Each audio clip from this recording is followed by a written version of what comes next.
G'day guys, welcome to your Viscount handover video. Today we'll be going through basically everything you need to know about how to use your Caravan.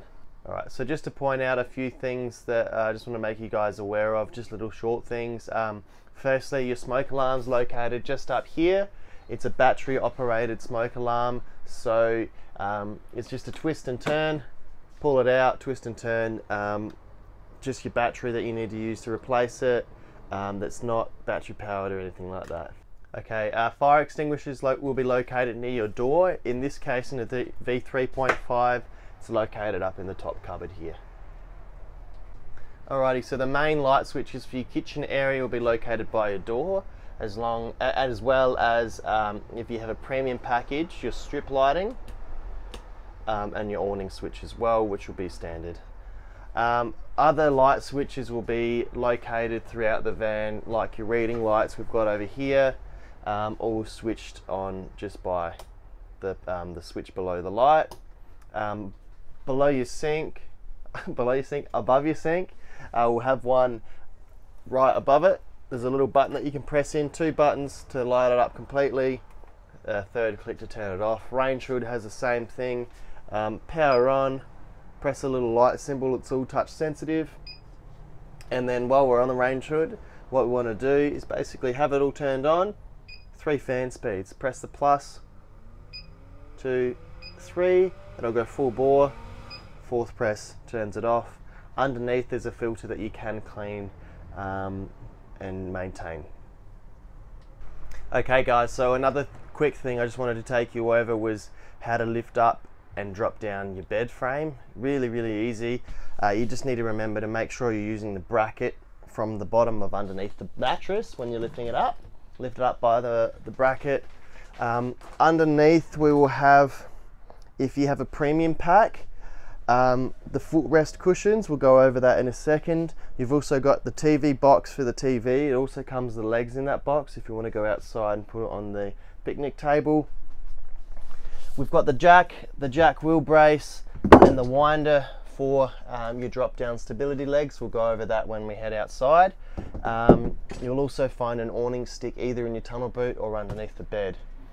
Battery box is located underneath the bed as well, along with the charger and a power point to plug the battery charger into. There are a few 30 amp fuses underneath this lid in the box if you ever do need to check the fuses, if you have an inkling that there's something wrong. When we're dropping this down, same as lifting it up, make sure we grab it by the bracket and take it down slowly. We don't want to be slamming the bed frame down onto your timber framing. So take it down nice and carefully. The gas struts will want to drop here. Take it down softly and then give it a bit of a push in straight into the back of the bed head. Alrighty, moving on to the footrests. So we grab our cushion from underneath the bed, chuck it on your cafe seating. If you have a club lounge with a premium pack, you still will get the footrests. L-shaped variants may not. Now, how we want to operate this footrest is really simple. You've got your drawer here, pull your drawer all the way out. Then you'll have a top drawer that sits here. Again, you must have a premium pack or had optioned up to have the footrest. It's not a standard feature if you're wondering. Once we've pulled all this out, cushion slots in. Now with the Viscounts, this is just rated for feet. It's not a cushion, it's not a seat or a cushion for an adult. You may be able to get a kit on this, but we advise just for feet. We don't want anyone breaking the runners on these drawers. Okay, so just touching over power sources throughout the van. In a standard Viscount, you'll get a power point in your nook, both sides. If you have optioned up your van to have extra points, you might have an option of 12 volt and USB in your nooks, but standard it's just a 240 power point. We will have a 240 power point on your cafe seating, as well as a 12 volt socket and 2 USB points. Over in your kitchen, top left hand side, you will have a double 240 power point, and there'll also be a double 240 power point in your ensuite right next to your light switch. It's hard to miss. There are some hidden power sources as well. So up in this top cupboard here, it isn't just a fake cupboard. You press it in and it will pop open. Up in that cupboard, what we will have is a 240 power point for your microwave. You'll also have a 12-volt socket and a coaxial point for your antenna for your TV. Just touching on your microwave, these have to be run on 240. How we do that is basically making sure your van is plugged in. If it's not plugged in, it's not going to work. The easiest way to tell is if these lights light up, you've got power to your microwave. And it's just like a normal microwave from home. Press to open. You can protect the glass by putting a cushion in there if you want, or a tea towel or something like that, as long as it's not going to bounce around. And then you've just got your normal settings here for a normal microwave. Okay, so moving on to the TV, super simple how to run these. Basically you want to have your antenna up first to get any signal. How we do that, it's a wind up antenna. Everything is drawn out on the top for you, so follow the arrows, wind all the way up. It'll keep winding until it gets to the point where it won't wind anymore. That point means it's all the way up. Once it's all the way up, like we've got now, we can pull this down and change the direction of the antenna. That's actually making the antenna pivot in different directions. That way we can have our TV sat here, pivoting and getting the signal right in front of the TV. Lining up, when we're dropping down, we want to make sure we line these arrows up the top. If it's not lined up, the antenna is going to go off in a different angle, and it could potentially be hanging off the wrong side of the van, which you don't want. Alright, once your antenna is up, we want to set the TV up. So you have some power sources up in this cupboard. You lift this up here, we've got a 12-volt point for your TV, coax point for your TV, which will do the antenna. Up in this cupboard there's a little black dot that you should be able to see if you stick your head up there. It'll basically be controlling the booster. This little black dot here, red light indicates that the booster's on. We'll just zoom back a little bit, Tom. So in your top cupboard you will have a TV remote. You can go through and scan according to the area that you're in. Really simple. Just press menu and then go through all the settings to scan to the area that you might be in. We do need to make sure when we're traveling that this TV comes off and goes on the bed underneath your pillows. A few things we need to do before we take the TV off is actually unplug these plugs. So what we want to do is coming up into this cupboard first, taking the 12-volt power out of the cupboard. The reason why we take this out before we take that out is so the end of the so this end here isn't live, and we can potentially blow the TV or the fuse in this. So we take this out first. When we're plugging it in, this goes into the TV first. Cool. So we leave that up there, unplug this, unplug your antenna. Just leave those cords there for now. We've got a little screw just here. We want to take this right back and lift the TV out. Then we can use this TV and just chuck it straight underneath your cushions. Nice and safe. They're not going to go anywhere unless you're drag racing your Caravan, which I'd highly advise not to do. Alrighty, just the last thing with the TV and the bracket. These cords we don't want hanging around. You can either toss them back up into this overhead cupboard, or you can wrap them up with your little hooks that they provide on the side of the arm.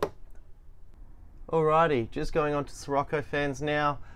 Basically you want to set these into position before you start them up. Now Sirocco Fans aren't a standard feature, but they're a very common option to add on to Caravans. So yeah, like I was saying, set it into position before you turn it on. The reason why we do this is because we don't want to get your fingers caught in this fan. Okay, now it's going to be set up against your wall. What you want to do is you want to drop this pin out. This means you can position it wherever you want this way, angle it to where you want it. So in our case, we want it on the bed.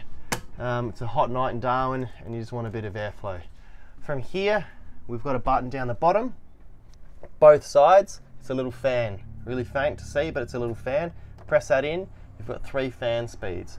1, 2, 3. Really, really good airflow. And then once you've got your fan running, you can press it that 4th time, we'll turn it off. You can do a timer on these as well. So once you've got the fan running, top button, again, both sides, you've got the option of 3, 6, 9, or 12 hours. Press that timer, 3, 6, 9, 12, and then just continuously running. Again, when we're done with these, work through the speeds, turn it off, wait for this fan to stop spinning.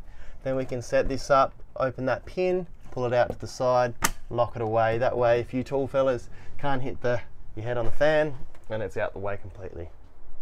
All right, guys, onto the windows. Every window is the same. They might vary in size and how many latches, but they all operate the exact same.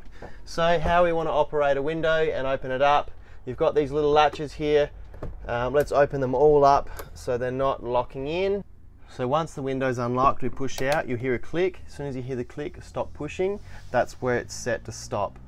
You have 3 points where you can set it, so we can go out to the next one, hear it click, stop. If I lift past, it'll drop down. So we set that in the middle again. You also got these little knobs on the end. That is to stop the wind from picking up and slamming it shut. So we lock them off, now it can't go anywhere. Making sure though, when we're bringing it back in, we don't bend these arms by leaving these knobs on. So we undo them when we're packing it away, lift up, drop down, and definitely make sure you latch it. If you don't, this is going to be flapping around everywhere. So latch all the windows, and then just a little tip from us, a little pro tip, is to just do these up with your fingers so you don't lose them. Last thing you want is rocking up to a site and these have dropped on the ground because you haven't done them up enough. So do these up finger tight. Okay, so onto the blinds now. Viscount make it really easy with the magnetic connection point. So drop down, connects it nice and easy. Fly screen will always be up the top, blackout blind down the bottom. Also on your blinds, guys, we cannot be traveling with them down. I know it might keep your van cooler, but it's not good for the runners. So when we're traveling, let's keep it open, and then everything stays right, everything stays coiled and nice and fresh. Alrighty guys, just pointing out the filter tap, so that's this one here, this is the drinking water. Alongside of that is your dishes water, so that's the one that has the hot and cold. With the filter tap though, just a little fitting there, I haven't got the pump on so it's not going to run at the moment. Underneath the sink is where the filter is actually kept, so we pull this door back, you will have the filter back in this corner. Really easy to change up in the top right cupboard here. Usually we've got all the warranty papers for all your separate appliances. Within that package you'll find the tool which is used to remove the filter when you need to get it changed over. Good thing with these filters are they are going to protect you from some towns where they don't have the best water. You can get inline filters as well, which will protect the filter on the inside of the van as well. Going on to the control panel, in most layouts it'll be in the top cupboard, in an overhead cupboard, usually roadside. Depending on the layout, family vans might be in a different cupboard. So just have a little look through, you'll find an overhead cupboard like this. What we have is your EnerDrive solar system. One thing to know about this one, this set button is the isolation switch for your 12 volt in the van. So if I press this, it kills all 12 volt in the van. This is going to protect your battery when you're storing the van. When we're traveling, we turn this on. That way you can use 12 volt. That'll allow power to your fridge, that'll allow power to your lights, your range hood, everything 12 volt run, that'll allow power to. As long as we travel with this on, how it is now, but turn all your lights individually off, you're not going to have any issues with your fridge not working. If this is off, your fridge won't work basically. Alongside of that, some fuses, 10 amp fuses, so if you can go to Autobarn or something, keep a couple of these in a drawer, just in case. We haven't had many issues, but you know, you never know if a fuse is going to go. Just below the fuses, we've got some isolation points, so air conditioner, 240 isolation. You can leave this on at all times. It's not going to turn the air conditioner on unless you operate it from the remote or the system on the roof itself. Alongside of that is a pump. So when you're free camping, it's the only time you'll use your pump. You flick that on. We'll keep it off when we're traveling. If you're in a caravan park, please do not have your pump on if you're connected to water. If you're connected to mains water, it's going to stuff up a lot of things and you'll be calling us with issues. So pump off when you're plugged into water. Alongside that is your hot water service for your gas. Basically, free camping is when you want to use it. If you're plugged into 240, it'll automatically start heating up the 28 litre stainless steel tank that you guys have. When you're free camping though, gas goes on, it'll ignite, this light will go flash and then go solid red, and that's how you know it's lit. You should hear the flame as well right next to your toilet.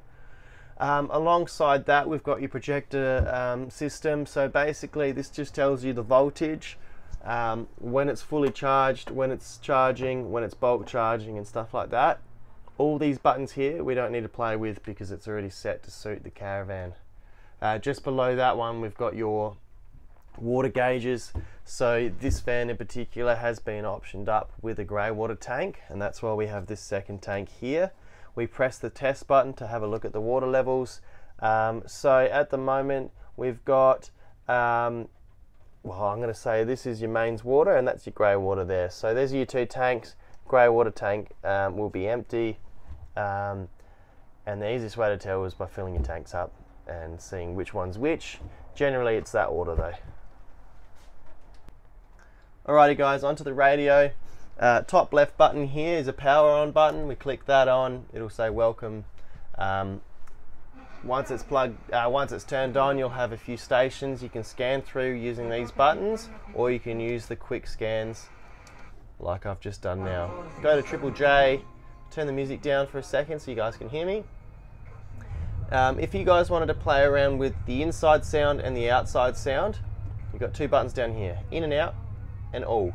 We click all, obviously that will do inside and outside. If I click in, that'll do in. If I hold in/out down, takes it outside. If you guys wanted to operate the Bluetooth setting on the radio, you've got a mode button just on the left here next to your winder. Press mode, it takes you to Bluetooth. Go into your phone's settings, Bluetooth, scan for NCE 5251 DVD, and then connect your phone. Make sure the volume's up on your phone so you can hear it. And then the last setting that we have on the radio is the DVD player. So up in this up here is where you plug your DVDs into. That will connect to your TV as long as you've got your 3 cords. So the yellow, the white and the red. Okay guys, so if you have optioned to keep your oven, which is the standard feature in Viscount's ranges, the ovens are next on the handover. So we've got a recessed bench top. We lift this up, we lift this top up as well. You've got your 4 gas burners, your griller and your oven. How we want to light these ones up is really simple. We've got all your little controls here. Find the burner that you want to use. So top left, push in, turn, that releases the gas, and then we light it up. Then let go, you hold that in for a few seconds. Once that's done, you can dim it down, turn it up. When you're done running the burner, turn it all the way up to the top and it will stop running. You do have this as all one piece, so it's easy to clean. Underneath, make sure this is nice and cool before you shut everything down, just so you don't have any issues with the glass. Grill is really simple as well, exactly the same way to light it up. Push in, turn, lights it up by igniting here. I'm not going to light anything up now, we've got some plastic in there. This grill tray as well is compatible with your oven down below. Can fit in the trays, and also the oven does come with a light. Alrighty, onto the overhead hatches. So with the blinds that we had on our windows, we want to make sure that these are open when we're traveling. Obviously you shut them when you want to shut them when you're actually camping, but we don't want this blind bouncing up and down when you're traveling, because what it will do, it'll stuff the crease up in this or sag, and then when you're trying to put it away, you're going to have a lot of trouble with that bunching up down this end. Same again with your fly screen. How we actually open these hatches, really, really simple. You've got a big handle here, twist that forward, really simple, pull it forward and then slide back. The benefit of these is you can set it to wherever you want. As soon as you let go, locks into place. You can set this to have a little gap or be right open if your husband's done a big stinky one. Okay, so when we're packing it away, same thing again, bring the handle down, slide it all the way back to where the furthest point down, and then release the handle. It's locked in, and again making sure your blinds are completely open. Okay, onto your fridge now, guys. Thetford 3-way smart fridge, standard you're going to get 175 litres. If you've got a Wild Shark, then you're lucky with a 209 litres, but this is the fridge that everyone's going to be getting in every other Viscount range. So power on by holding the power button, that'll light the whole screen up. We'll have an auto option, which basically means it's going to choose the strongest power source for you. This is why we call them smart fridges. You can manually go through and operate it yourself by clicking this square button. That'll take you through to 240, we're not plugged into 240. Take you through to battery, we're not plugged into battery either, so we go to gas. We've got a bit of gas in the van that'll start to ignite and light itself up. But back to auto, it's just going to go to the strongest source. This little square here is your thermometer. So the more bars, the colder it's going to be. The less bars, the least cold it's going to be. The warmer it's going to be, should I say. So more bars is where you want it, because that's how beers should be kept, nice and icy cold. Next one we've got, same thing again, all these squares are touch sensitive. Press that in, this little symbol pops up, that's a defrost for your fridge and freezer. So if you're using the van, don't have this on, because you'll start complaining about water being in your fridge. Only when you're not going to use the van anymore, we turn that on, and that will defrost everything. So for now we'll keep it off because we don't need it. And then that's pretty well the operations of the fridge. The next thing we want to go through is the inside of it. So what we've got, a couple of shelves with little sliders, stoppers in there, so we lift these up when we're using it, and then 2 crispers down the bottom. Alright, moving on to your air conditioner. So top drawer in your kitchen, you'll find an air conditioner remote, or alternatively you can run it from the control panel up on the air conditioner. If we were doing so, press the on button. As long as you're plugged into 240, the air conditioner will work. Just make sure in your overhead cupboard with your control panel that your isolation switch is switched on. There's 3 settings on the aircon. You've got heating, cooling, and just normal fan speed. At the moment, I'm playing around with the fan speeds. As you can hear, it's going quite quickly. Now we've turned it down to a lower fan speed. So that's what that fan button stands for. If we were to switch over to heating, for example, we would click on the mode button. That'll take it off of icicle. Press it one more time, take it to heat. Sun stands for heat, icicle stands for cool, and no element at all, just is normal airflow. These plus and minuses we can change the temperature from, goes up to 32 and down to 16 degrees. This LED light button basically lights up the LED halo, I call it, on the top of your aircon. Good little light to bring a little bit of light during the night times. You can also play around with the angle of where the air is coming from, and that's on both sides. The last thing I want to go through is the filters. So basically we want to make sure we're maintaining and cleaning the filters on the Caravan. So up here there's 2 press buttons, we push them in, this pops out. This is access to your filter, and then we just grab this filter, take it out, and give it a clean and make sure you're putting it back in so it's filtering all that dust. And yeah, that's basically the air conditioner in a nutshell. Okay guys, moving on to the ensuite. A few things to go through. We got the shower, the washing machine, the toilet, and the door. We'll start off with the shower. So if we spin around in here, magnetic seal on the shower door. Basically, we've got your shower head that we want to take off when we're traveling. You will have probably a bath mat or something down the floor. Grab that, grab your shower head off. We'll just jump in here. Take this shower head off, wrap it up in a towel, and keep it on the ground. It's going to save this from falling off and damaging the perspex door or the shower head or anything like that. We've also got your mixer tap here. That's basically your hot and cold throughout the shower. Above my head we've got a 12-volt exhaust fan.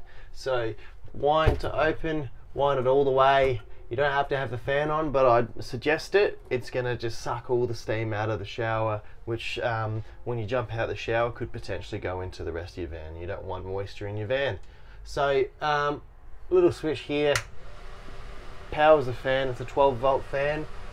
Making sure once you're done you turn it off, and you can leave it open as long as you pack it away and tighten it nice and tight right before you leave to your next location. Washing machine's super easy. What we have is your top lid here, then we open this lid up. You will have a travel basket, so give these two a pinch, lift this up. This is also a good peg basket if you want to get your pegs in there. This comes out when you're using the washing machine. You don't have this in it, just put that on the side. From here we have a few settings. We've got power on, your water level, your process, and then your start. So we'll do it now for you if you want. Water level, high, low. I want to go low water. Process at the moment it's on a 30-minute cycle. If I wanted to shorten that, you can go wash, wash, rinse, rinse, spin, spin, and then a rapid 18-minute cycle, which is what I would use. Alright guys, onto the toilet. Super easy. Viscount uses a Thetford toilet. So basically lift your seat up. You want to open up before you do any of your business. You don't want to be weeing or pooing on top of that, and then popping it open and leaving and having to deal with the smear marks, or potentially a bit of gas build up and spit back into your face, which you don't want. Once that's open, do your business, then flush. We want to hold down for as long as you want to flush for. It's not a normal toilet where you flush and you just press the button. It's a certain amount of water. So hold down for as long as you want to flush for. Once you're done, water's cleared out, then